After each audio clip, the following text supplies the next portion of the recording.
Hi, everyone. Thank you for joining our TL Insider Fireside Chat with special guest Paul Wells to discuss how we rebuild trust in 2021 and what's next for the country as we enter the new year.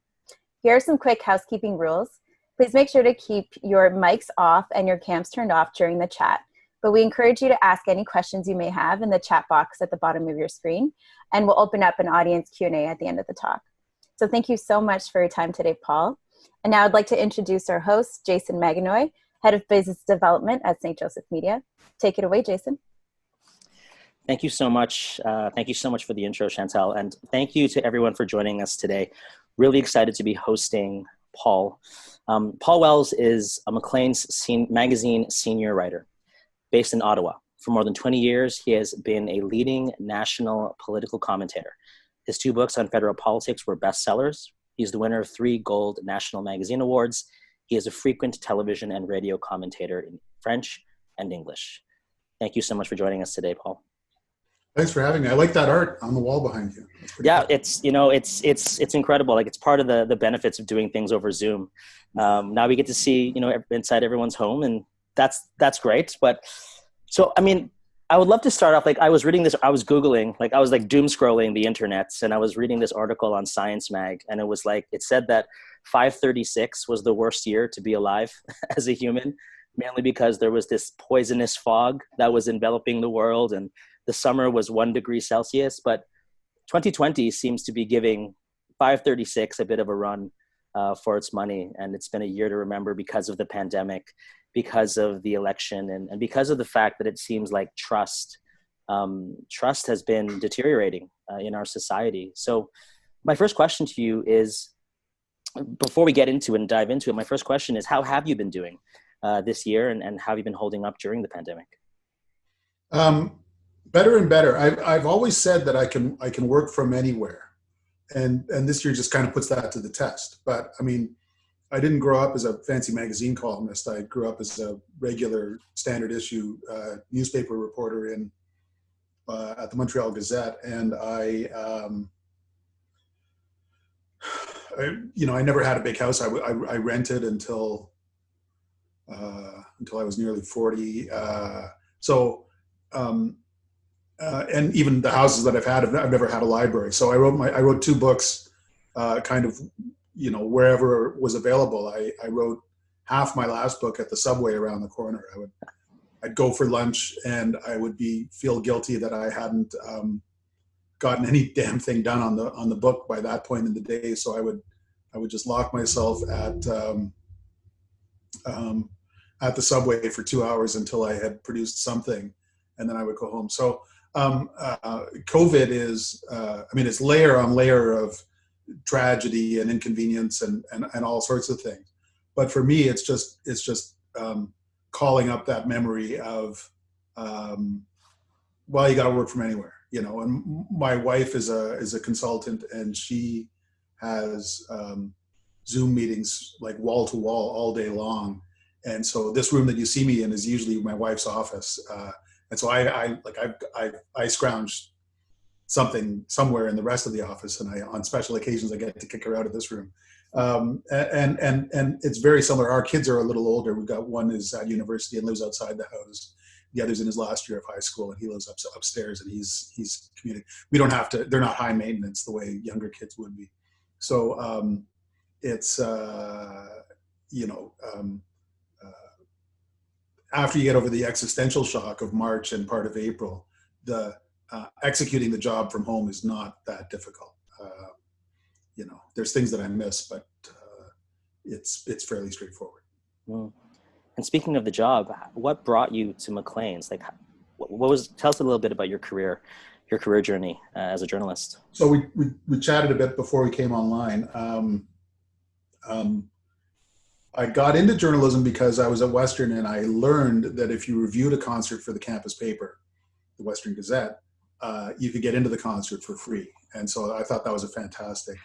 I was a jazz fan. Dizzy Gillespie was coming to play at Alumni Hall at Western, and I didn't want to spend $17 on a ticket, so I offered to review it, and it worked. So that was the first piece I wrote. The second piece I wrote was because I had this huge crush on the entertainment editor.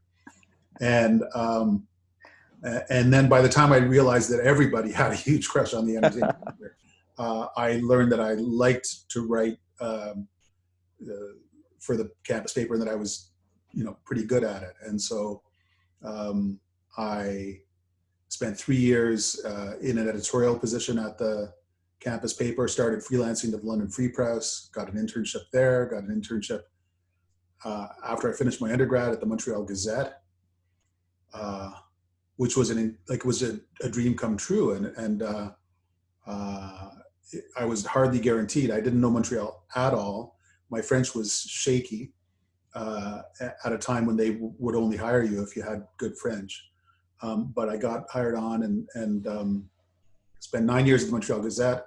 They sent me to Ottawa a year before the referendum of 1995, which wasn't just the biggest story for the Montreal Gazette. It was the biggest story you could imagine at the Montreal Gazette. Our readers were the most engaged people in the country on that story, and that really gave a boost to my career. The second big boost to my career was Conrad Black, who had ridiculous amounts of money that he wanted to spend on good writers. And so first at the Gazette and then at the New National Post, that helped a lot. And Conrad sold off his share of the National Post, and I didn't get along as well with his successors.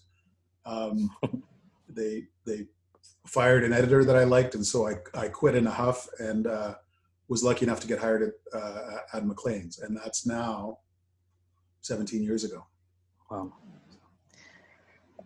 My first question, as we jump into this discussion about trust, my first question is about, big social or big social media. It seems that 2020 has been defined by a lack of trust, and a part of that is the scaling of misinformation. So everything good, like the New York Times, seems to be behind a paywall, and everything else, like Newsmax, is just clogging up newsfeed on Facebook. It's being shared in private group iMessages. So how can media organizations like Maclean's level the playing field? And how can we improve the quality of information that's out there? A lot of the trends that you're describing are essentially irreversible. And there's no longer a sort of argument from authority that anoints traditional news organizations like the Globe and the New York Times, the Washington Post, Maclean's, wherever you want the cutoff to be, as legitimate and the others as not legitimate. We're stuck with who we are, and we're stuck with a world in which anyone can rise up and compete. And in a lot of ways, that's super healthy. The Huffington Post, iPolitics here in Canada, the Hill Times, and at a slightly earlier time was a startup, and BuzzFeed, Vox, Vice, aspire to a certain level of journalistic excellence, and at least at parts of their trajectory, they have the money to deliver that kind of journalistic excellence. And I think it's entirely healthy that I can't simply say, you have to believe me because I'm from Maclean's. I actually have to earn your trust every day. But at the same time, it is very difficult for most readers and audience members to have any basis on which to judge the validity of the sources of information, especially because in a lot of cases, they're not actually they don't know that they're getting it from that source of information. If you get something from a link on a tweet or a Facebook page, if you get something pushed to your inbox, it's not obvious to you, or a news aggregator like National News Watch or Apple News, it's often not obvious to you what the source of information even is. You read a whole story and you don't know that whether it's come from the Atlantic Monthly or Ezra Levant or whatever. And so that produces a kind of a glut of content and a vacuum of context. And that makes it legitimately harder for readers to know what to trust. What can we do? We just keep trying. All we can do is make sure that the only thing we can control, which is our output, remains reliable and engaging and interesting and pertinent and factually accurate. I can't control uh, any other part of that flood of information. And I, the thing that's maddening, but I don't think anything can be done about it. I can't assert a higher legitimacy. All I can do is make sure that when people come to me, they realize that there's some value to that, and that they want to keep coming back to it. And to some extent, that keeps us honest. Hmm. And that actually takes me into my next sort of series of questions, which is about COVID. And in terms of misinformation, obviously a big part of the ease of misinformation sort of scaling out is the fact that it's really confusing right now. Apparently the city is opening up, it's locking down, but we're not actually locking down. We're opening up a bit, but we're actually going to lock down again. Yep. So the uncertainty is making it really hard for the people to trust the government response. So what can the government do to help us trust its leadership during this pandemic? There are actually rule books or technique books for how to deal with the public information aspect of a public health crisis. There's a lot of that information, for instance, in the report that David Naylor wrote. He's former president of the University of Toronto, wrote after the SARS outbreak in 2003. He was commissioned by the federal government to write a big report on what went wrong on SARS. He's a molecular biologist. He's a medical researcher by trade. And so he wrote a lot of really detailed stuff about the epidemiology of it and the disease control aspects. But there's also a thing on how Canada needed a public health agency. So the Public Health Agency of Canada was created because of that report. There's also a chapter in there about how to share information. And it's not stuff that he made up. It's people who've been through these crises before have asked these questions. And they say you have to be frank, transparent, and you have to share your uncertainty. So some of the most engaging moments were early on when especially premiers like Doug Ford and Francois Legault, I would say more than the federal government, would frankly admit they weren't sure what to do next. They weren't sure why there was an outbreak in this place and not the other. They would say, look, the testing rates that we are able to deliver are not good enough. I don't know why they're not good enough, and I'm not satisfied. That it goes against a lot of the tenets of modern communication. But first of all, it's playing straight with the audience. You're letting them know that your information is not perfect, and it makes them feel that they can trust. Where you assert that you have certainty, they trust that more if you admit that you don't have certainty on everything. I think that governments in general have been a little too reluctant to open up their process and let you see how much they don't know, what they're basing things on. And the main reason for that is that not all these decisions are based on science, because they shouldn't be. A government, just like a family, has to balance perfect safety against some economic activity so that so that we don't lose every restaurant and clothing store, every small business in the country forever. And that balance is fundamentally a judgment call.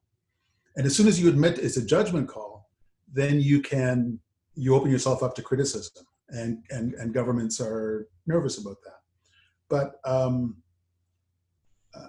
then you get stories like the one we had in the Toronto Star last week, where we saw that the advisory committee to the Ontario government had advocated a certain level for a red zone escalation and a certain level of infection and positive testing, and that the government had settled on a level 4 times higher than that. The reason that happened is because the Public Health Advisory Group was just looking for the highest possible level of safety, and the government was trying to keep the province's economy going. And the government doesn't like to have that conversation because anyone can decide that on that basis. They don't, they think it's a lousy decision. They don't want anything more to do with it. So, but I have spent more than the last decade dealing with government after government that wants to release less and less information because they feel that hoarding information makes them safer. And I keep trying to tell them, no. If you tell your story, you'll find people who sympathize with you. The people who don't sympathize with you, they were never going to be your friends anyway. But there's a democratic imperative to be transparent. And I believe it's the only way you can rally support, because people smell that sort of secretive defensive crouch, and they don't like that much either. What you were describing in terms of the challenges, the economic challenges that we're facing because of the pandemic. And one of the things that has happened is the pandemic has made society more vulnerable. And because of that fact, it seems like we're more susceptible to radicalization. So what do you make of the anti-mask movement in this country? When it started, it was like a hangout of 11 people at Queen's Park. And now it's growing. There are protests all across the country. This kind of radicalization manifests out. It starts to occupy other parts of our society. Are you afraid? Do you feel it's a real threat in Canada? So there's a lot of aspects to that to unpack.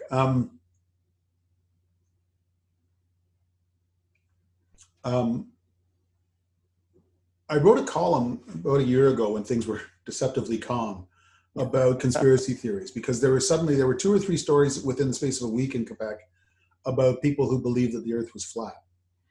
People in like pretty prominent, I think there was a CEGEP teacher and then an elementary school teacher who had gotten in trouble for advocating for a flat earth.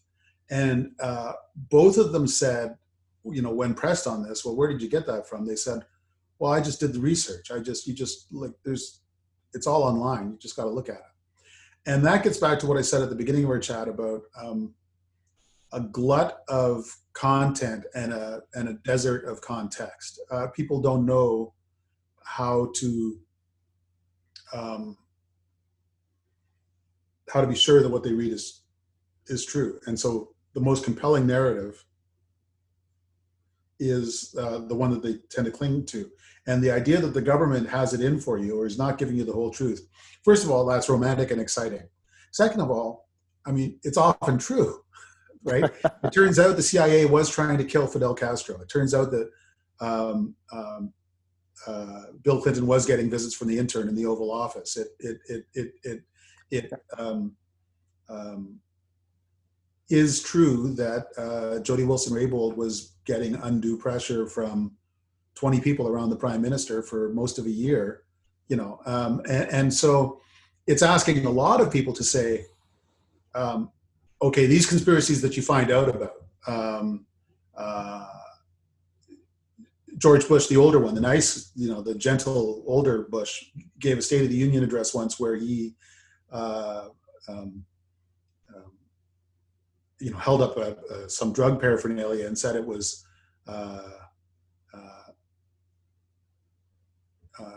found by police on a pusher in that park right outside the White House. And it turned out that the police had entrapped the guy. They had found the guy 3 kilometers away and had him drive to the park outside the White House so that he could be arrested in the park outside the White House. So the president, and frankly, one of the less objectionable presidents of recent times had his staff had concocted this fraud. So in a general environment where governments sometimes find it expedient to lie to you, and something you have never experienced in your life before and never imagined could happen happens, there's absolutely going to be some people who don't believe the story that they're getting.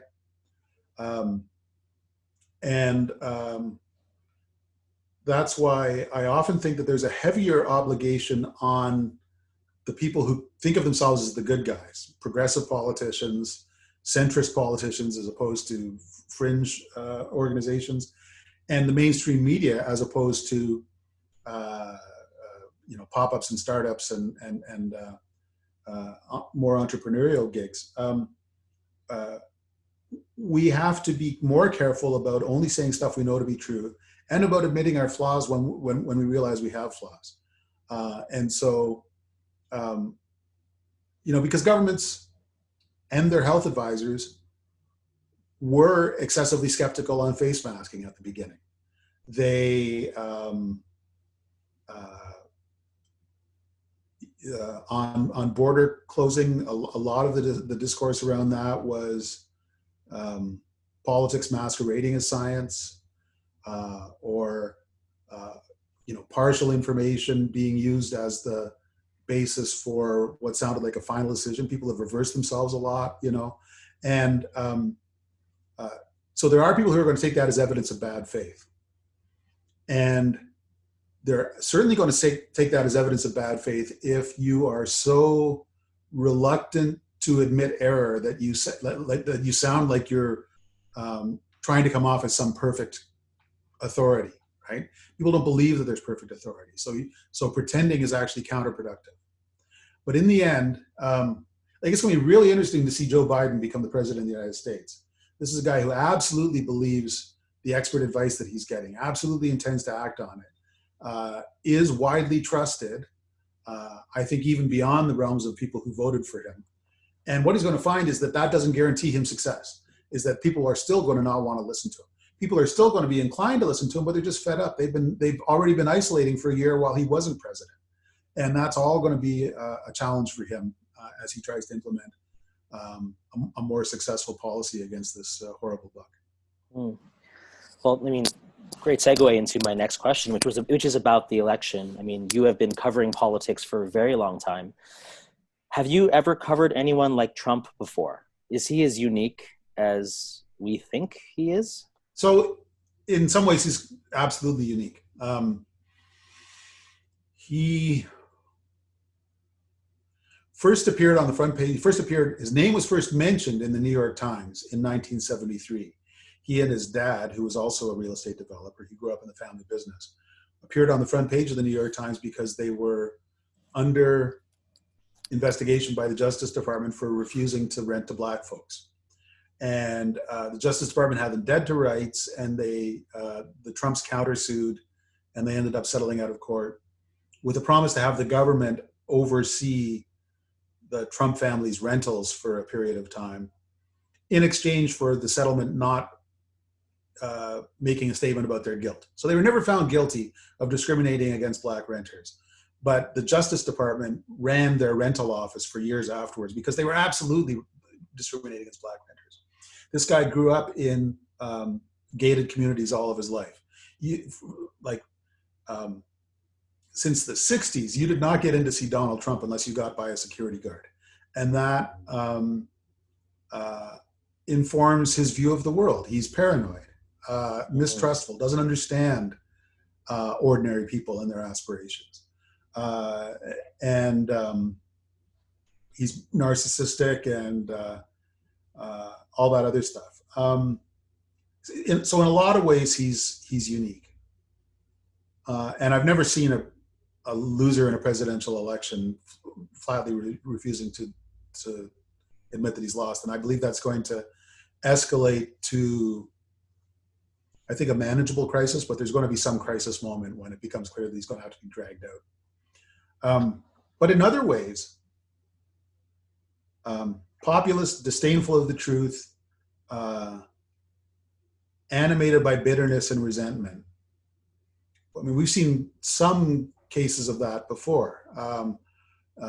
I got in huge trouble on Twitter one day for saying that actually describes Lucien Bouchard at his prime as Premier of Quebec. He's animated by a sort of resentment against a perceived treatment of Quebecers and a huge chip on his shoulder. And he would get so emotional that it was a little disturbing to be in a room when he got carried away, you know.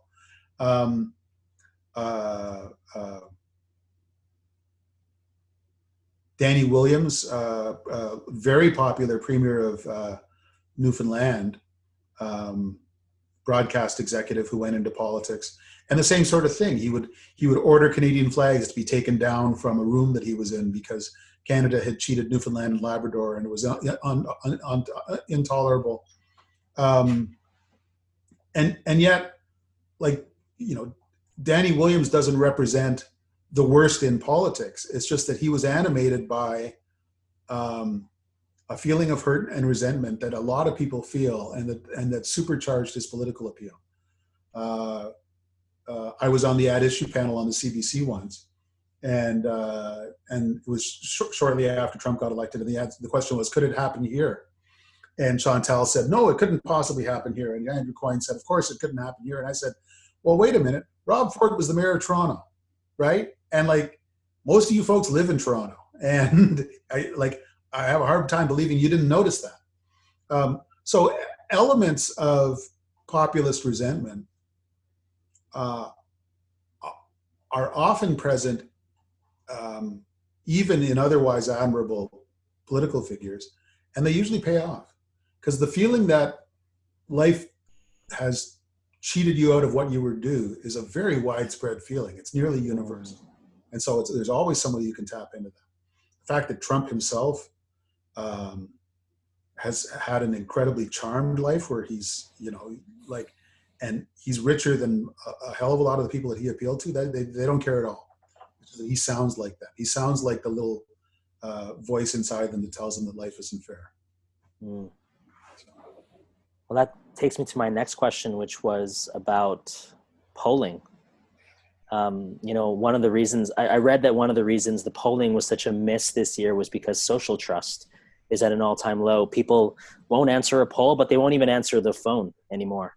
So, how can we, so in the end, there's all this, it seems like we're scaling this paranoia and distrust. So what can we do to rebuild some of this social trust? And the offset of that is, and the extension of that is polling dead? Is that done now? It's like such an important part of how we make decisions. So because of the fact that our social trust is deteriorated, is polling just no longer a thing?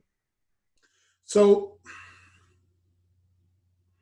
maybe I'll take that in two parts. First of all, I think polling's had a pretty good time of it. If you take polls for, if you read the fine print at the bottom of the poll, including the margin of error stuff and the 19 times out of 20 stuff. So in 2016, everyone expected Hillary Clinton to be president. Donald Trump became the president. But the polls said that she would win the popular vote by 3 points, and she won the popular vote by 1.5 points. And if the polls are accurate within 1.5 points, that's a pretty good day at the office. Similarly, it looks like Biden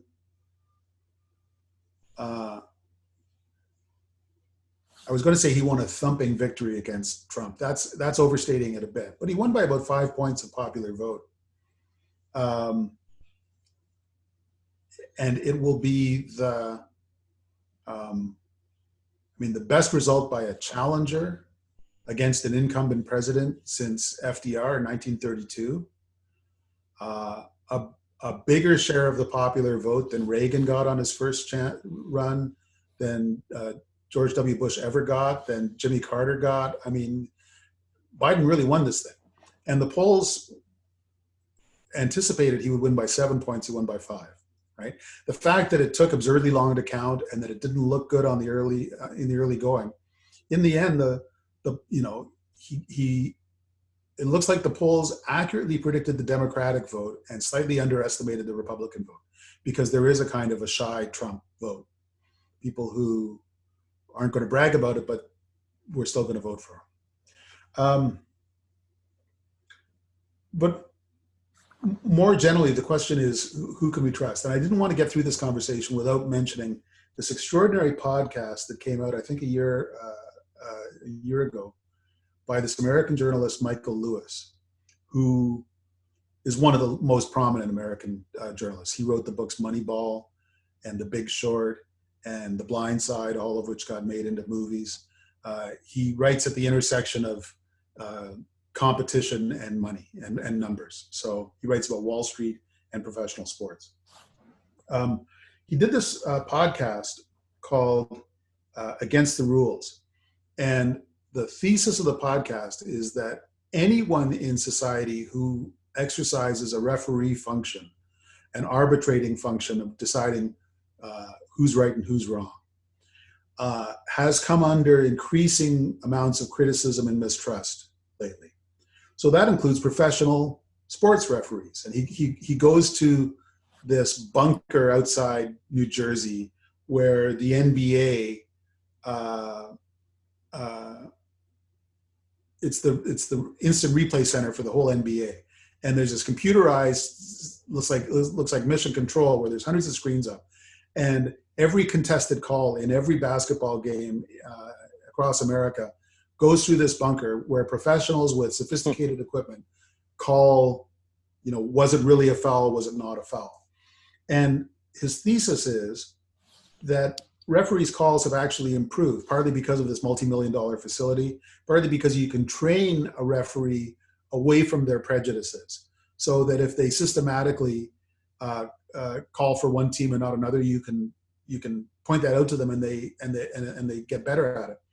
But at the same time, calling the ref a crook who's in the pocket of the other team is more popular than ever, and all of the most successful athletes indulge this because it, working the ref is part of winning a game. And then he extends that idea. Who else plays a referee function? Well, market regulators. So Wall Street arbiters of correct business practice are also increasingly under fire.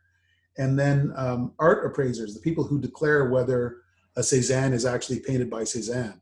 It used to be that the ruling of an art appraiser could make a difference of millions of dollars in the value of a painting. But now a lot of people are saying, well, the art appraiser has no idea what he's talking about, and it's actually Cézanne, and just go away. And so why is that? That actually helped me a lot, because I exercise a kind of a referee function. I'm a political commentator. And more people have been more and more certain that I'm a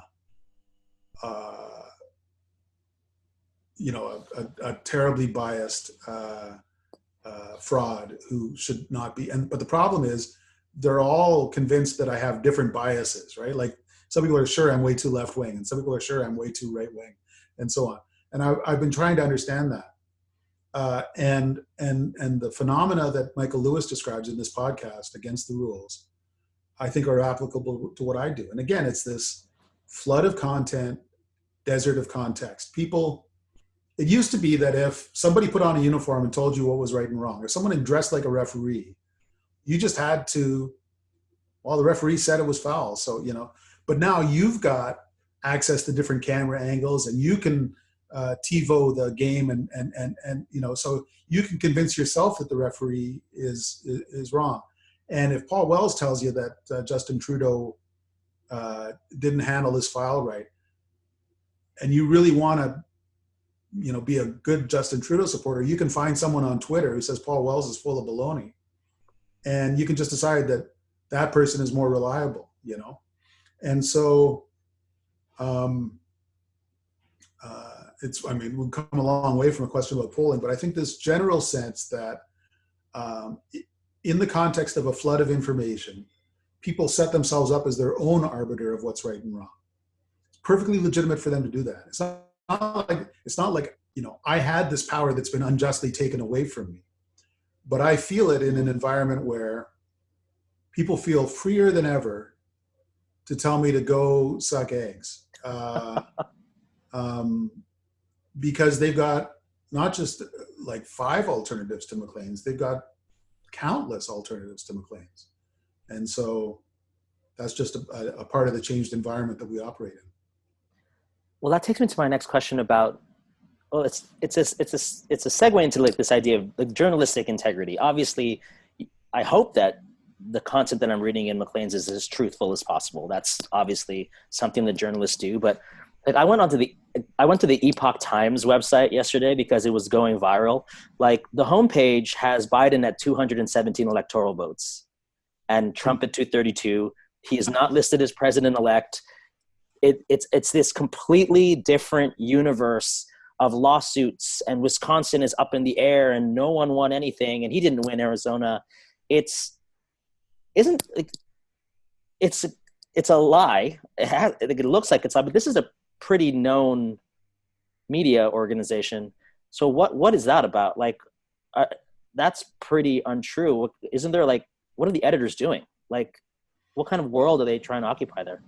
I mean, I haven't paid close attention to the Epoch Times, but kind of distractedly, I get the impression that it's kind of an unfortunate story because it came into this world as essentially anti-communist Chinese Communist Party dissidents who wanted to spread the word about some really bad stuff that's happening in China, and but now it's kind of fallen off into a sort of an alt-right gutter, and that's kind of unfortunate. One of the things that's happening is that, while news sources are multiplying and so on, the traditional funding model for journalism has collapsed, right? We're not selling ads. We're not selling as many as we could. I'm always grateful to the ad salespeople at Rogers and at St. Joe's who help Maclean's, but their job is harder than it used to be. And it's way more important than it ever was to either get a single deep-pocketed benefactor who can bankroll your operation, or to get donations or subscription revenue from a large engaged audience. And it's always been true, and it's truer than ever, that it's easier to get someone to donate either $5 a month or $5 million if you can activate their kind of base emotions: anger, resentment, fear.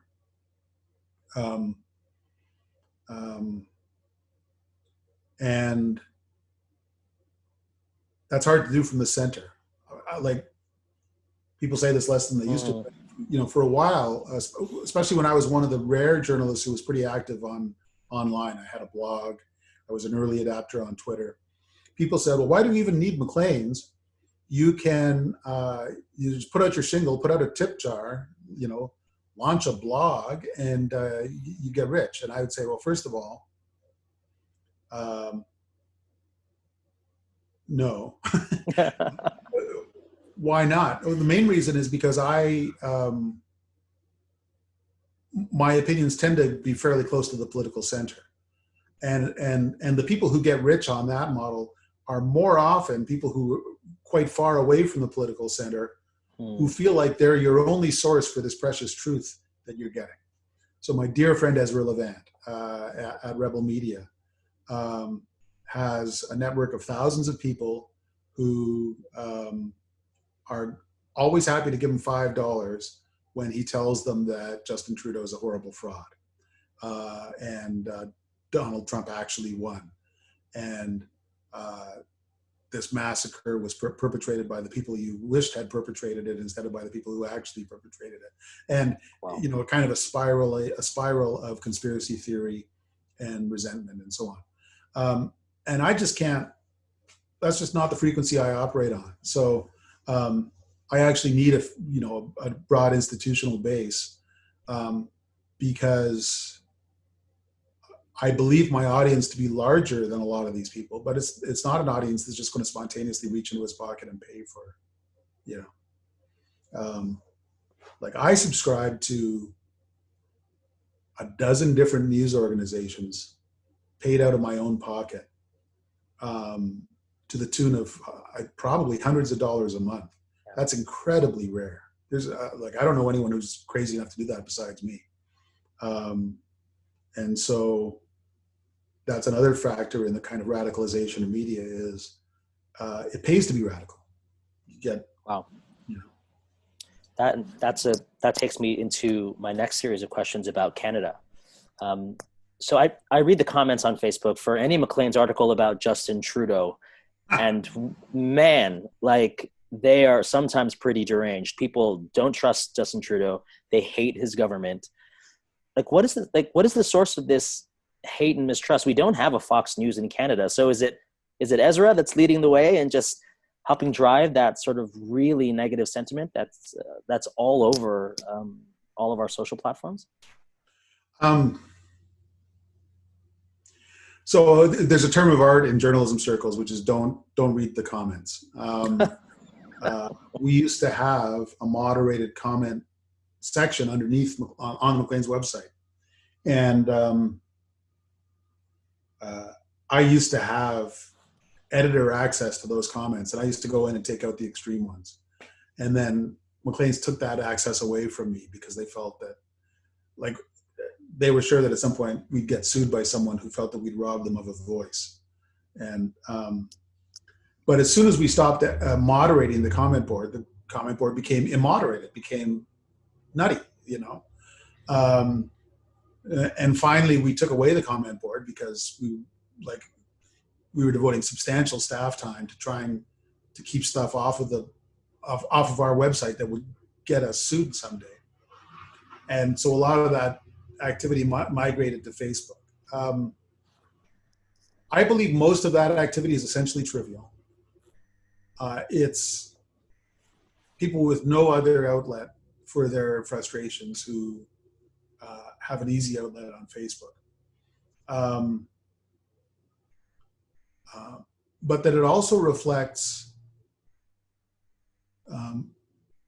currents of real dissent that have no other obvious outlet.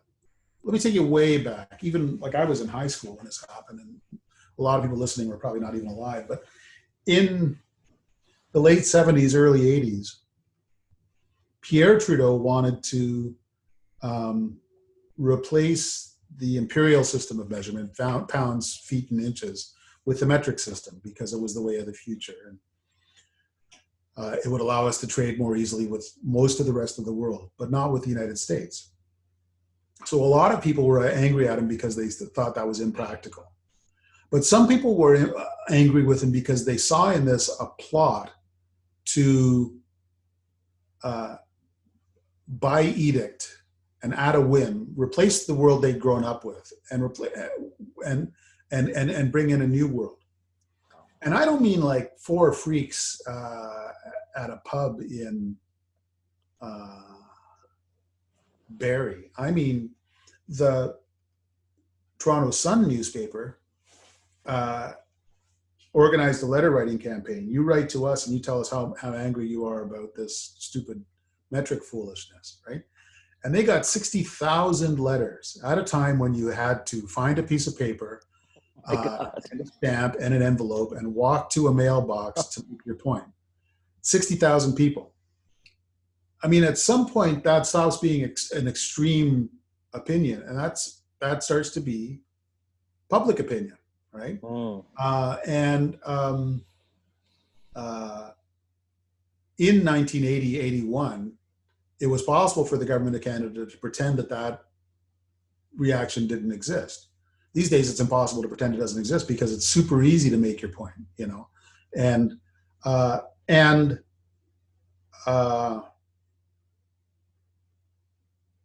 you get, you know, one of the reasons that Donald Trump can win is because more centrist politicians keep making bland assurances that things will work out okay, and they don't work out okay.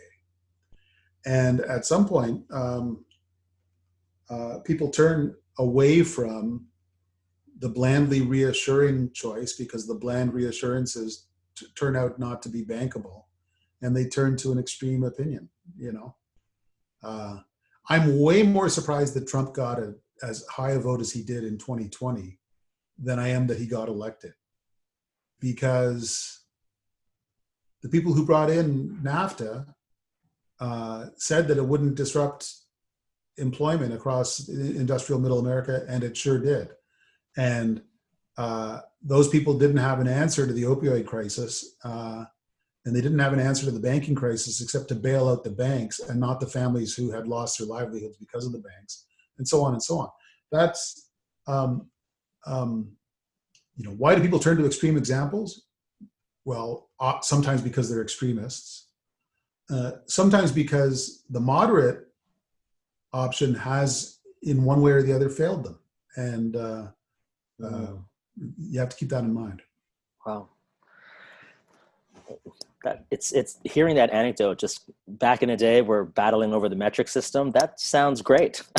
I'd rather do that than what we're doing now. But so this takes me to my final question. Then we're going to open it up to a couple of questions from our audience today. But what are your hopes for Canada in 2021? Are you optimistic?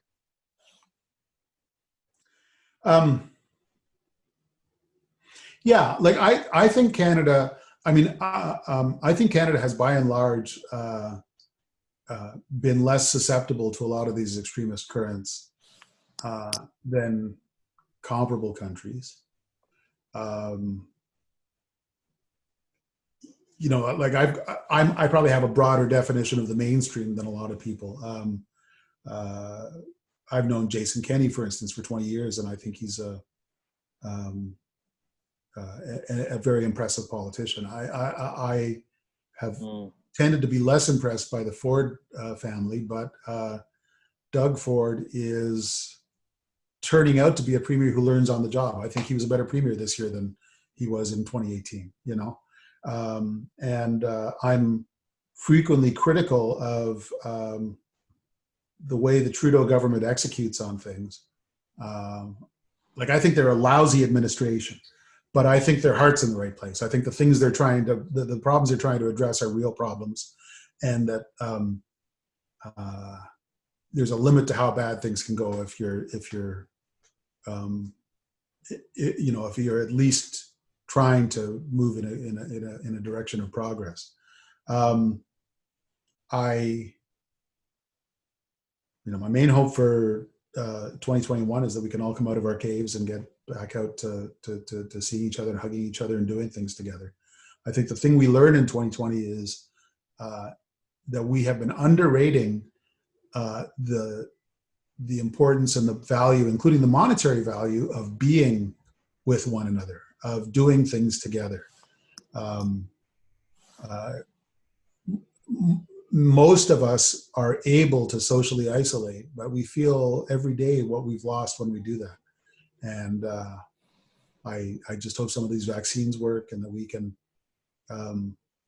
get back to having a society and maybe value it more than we did before. That's great.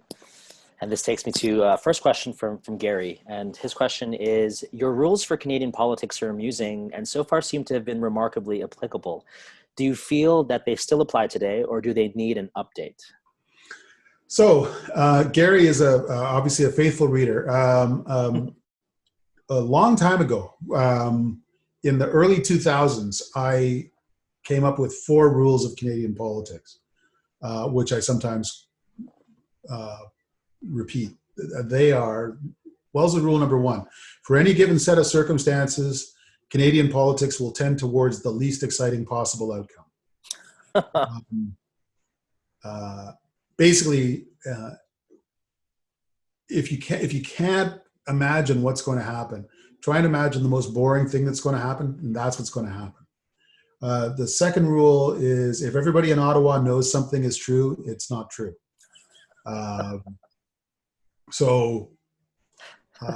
What's a recent example? Mark Carney, the former governor of the Bank of Canada, is going to be the next finance minister. The answer is no, he won't. That satisfies rules 1 and 2. The third rule is the candidate in the best mood wins. And I got that from watching political debates, that if somebody was grumpy, they were in trouble. And if somebody was weirdly cheerful, they in the long term, if not in the short term, they almost always did better, And you could take that Clinton Trump.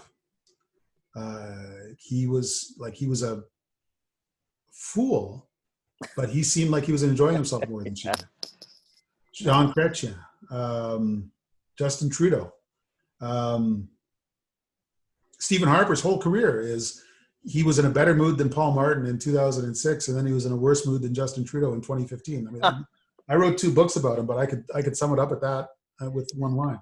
And then the last one is, that voters are efficient casting directors. If you apply for the job of leader of the opposition, you're going to get it. Which is, again, it's advice to politicians who are in campaign mode. If all a challenger has to say, if the only thing they can think to say is how the incumbent is screwing it up, then they're not actually telling people how they would govern, and people will not give them a chance to govern. The way you get a chance to govern is you explain how you would govern, not how the other person is a lousy head of government. Anyway, those are my rules. Yeah, they still apply. Oh, and those, they those need are an great. update. The second smartest thing I did was come up with 4 rules of government and then put my name on it. That's good branding. The smartest thing I did was to cap it at 4 rules. I've thought of 20 things that could be my 5th rule of politics, but you don't want to wear out your welcome. So I'm amazed that anyone, 15 years later, I'm amazed that anyone remembers any of the 4 rules. If there were 20 rules, they would never have remembered a single one of them.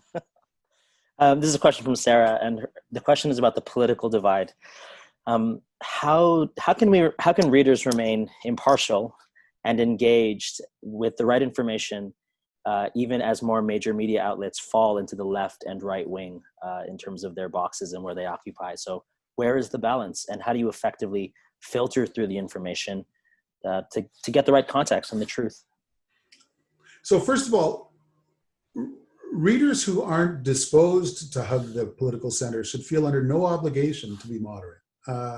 Readers whose opinions are well to the left or right of the center are legitimate and are welcome to those opinions, and should try and advance those opinions in political debate. The ones who are trying to find a real center in a sea of baloney, I do think that you benefit from trusting the long-standing incumbents. Like, I'm trying to think of a major news organization that would have been familiar in 1990 and is still around today, that is staffed by people who aren't conscientious, are actively trying to tell you lies. They don't exist. I mean, it's hard enough out here, even if you're doing a good job. And so, like, my stepdaughter's boyfriend is 21 years old. He's very impressive. He's an engineering student. He's going to go far in this world. And he assumes that nothing he reads is accurate and that it's all a battle for eyeballs. And and I'm like, if you would just read the CBC every day, or the Globe and Mail, or the New York Times, if you would just read, not because you're dating my kid, but because I'm a nice guy, if you just read Paul Wells, you'd be ahead of where you are if you assume that none of it is true, right? The New York Times and the Washington Post have had an extraordinary 4 years and are going to have some difficulty in the next 4 years because they're covering a less outrageous government. But they have, they publish a story. The president swears that it's full of lies and that they're just out to get him. And then every element of that story turns out to be accurate, you know? The old line incumbent news organizations are doing our best, and we're applying old standards to a new situation. And we don't always get it right, but it's our batting average is actually pretty good. You know, I'm frequently critical of any government I cover. It's rarer to find someone who's critical of this liberal government. And this government screams and howls when I write about them, right? But there's now a steady stream of people who used to be in government that aren't any longer. And it's funny, as soon as a liberal leaves that government, they discover that I was right all along. They come up to me and say, well, you were right. This decision-making process was messed up. And,